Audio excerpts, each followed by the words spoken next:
Un ado ne devient pas violent sans raison.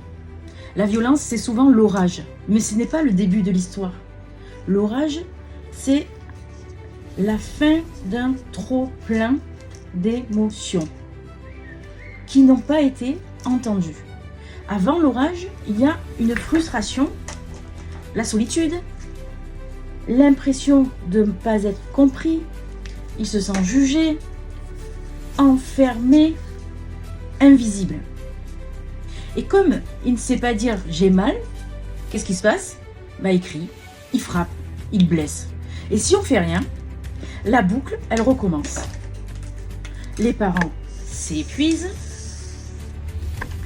l'ado se braque et chacun se sent de plus en plus loin de l'autre. Sortir de la boucle de l'orage, ça commence par écouter. Écouter, vraiment. Ne pas répondre tout de suite, juste accueillir ce qui déborde. Ensuite, dans un deuxième temps, c'est poser des limites. Calme, claire, constante.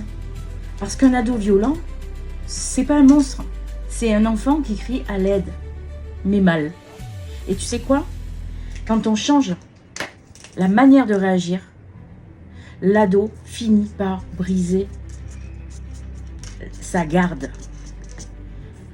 Pas du jour au lendemain, hein, évidemment. Mais un pont se construit, un mot, un regard, un geste à la fois. Si cette méthode t'aide à voir les choses autrement, partage-la à un parent qui vit ça. Et si tu veux un accompagnement concret pour en sortir, viens m'en parler en privé.